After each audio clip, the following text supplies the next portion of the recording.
Satnam. Well, I'm hoping with this video we can clear up some of the misunderstandings and misconceptions with regard to breath of fire.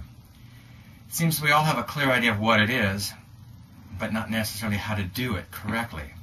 So what I want to do first is actually demonstrate what I believe would be a correct example of breath of fire and show some of the limitations some people have in trying to do this pranayama correctly. So first thing I want to demonstrate is, again, my idea of correct breath of fire. So the first thing you'll see me doing is actually trying to sit up straighter, because I want the navel point to be able to maintain a relationship to the heart center, and you'll see that as I begin.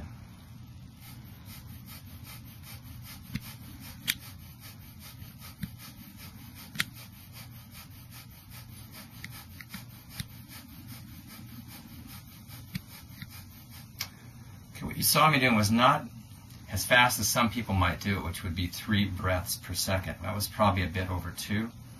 But the important thing about doing breath of fire correctly is to equalize the inhale and the exhale. So if you listen closely, you'll see the same duration on the inhale and the exhale. But what you'll find is that the exhale requires more tonic energy to contract the exhale, because it's supporting the thoracic diaphragm as it ascends. The beginning of the inhale release, there is a passivity as the diaphragm drops. It's not entirely passive, but it is more passive to the exhale. The goal is to create an equalization between the inhale and the exhale. What we don't want to have happen is something like this, where the exhale is so dominant, you end up with,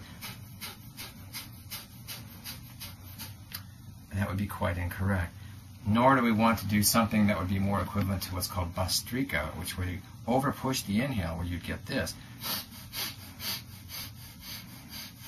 So that space in between, which would be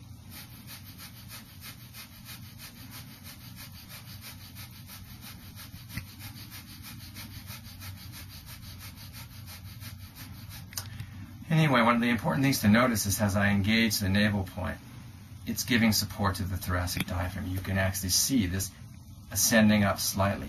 One of the reasons I can do that easily is I've made a point of sitting up straight. Again, if you're not sitting straight enough, the exhale gets too emphasized, and then you might feel the need to push the inhale to make overactivated. But I'm suggesting take the time to bring your shoulders into a position where they can relax around the heart center. Then you want to engage a little bit of low belly tension below the navel, probably just a couple inches above the pubic bone. A small amount of tension there connecting to your sits bones allows you to sit up straight with very little effort. Then you can position the head. You don't want to over pull the chin in, because we're not demonstrating this with Jalandhara. But sitting up straight, again,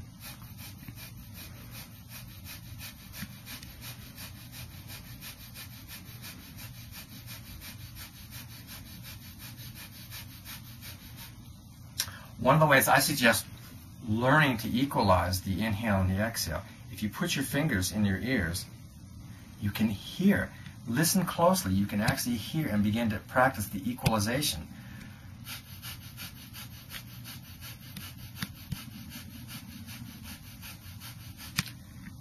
So when it's equal, you're not going to upset both the conception or governor vessels that run along the spine.